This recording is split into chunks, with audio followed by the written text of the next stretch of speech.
জাতিসংঘ সাধারণ পরিষদে পাশ হলো ফিলিস্তিন ইসরায়েল ইস্যুতে বহুল আলোচিত নিউ ইয়র্ক ডিক্লারেশন। দুই রাষ্ট্র সমাধানের উপর জোর দেওয়া এই রেজলিউশনের পক্ষে ভোট দিয়েছে 142টি দেশ, বিপক্ষে মাত্র 10টি দেশ ভোট দিয়েছে। এ ভোট থেকে বিরত ছিল 12টি দেশ।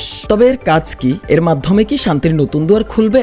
জাতিসংঘের সাধারণ পরিষদে 12 সেপ্টেম্বর অনুষ্ঠিত ভোটে বিপুল সমর্থনে পাশ হলো এই নিউ ইয়র্ক ডিক্লারেশন রেজলিউশন। রেজলিউশনটির মূল লক্ষ্য ফিলিস্তিন ও ইসরায়েলের মধ্যে একটি দুই রাষ্ট্র সমাধান প্রতিষ্ঠা করা। এতে বলা হয়েছে, নির্দিষ্ট সময়সীমা ও ধাপে ধাপে পদক্ষেপের মাধ্যমে স্বাধীন ফিলিস্তিন রাষ্ট্র গঠনের পথ সুগম করতে হবে। পশ্চিম তীর ও গাজাকে অন্তর্ভুক্ত করে একটি কার্যকর রাষ্ট্র প্রতিষ্ঠার উদ্যোগ নিতে হবে। একই সঙ্গে হামাসের 7 অক্টোবরের হামলার নিন্দাও করা হয়েছে এতে। আর ইসরায়েলের গাজায় অব্যাহত হামলায় মানবিক বিপর্যয়ের উদ্বেগও প্রকাশ করা হয়েছে।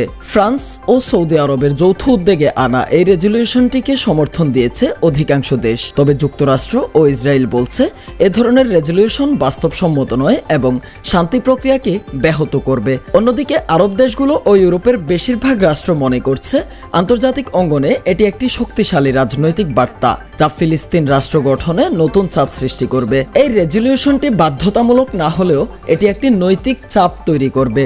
আন্তর্জাতিক সম্প্রদায়ের সমর্থন স্পষ্ট হয়ে গেল যে শান্তির জন্য দুই রাষ্ট্র সমাধানই একমাত্র পথ।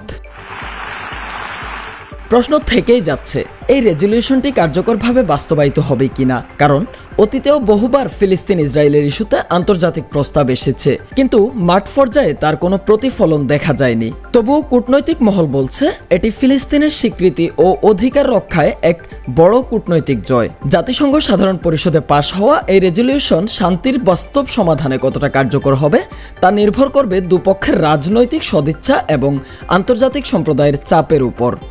তবে আপাতত বলা যায়, এটি বিশ্ব কূটনীতিতে একটি ঐতিহাসিক বার্তা।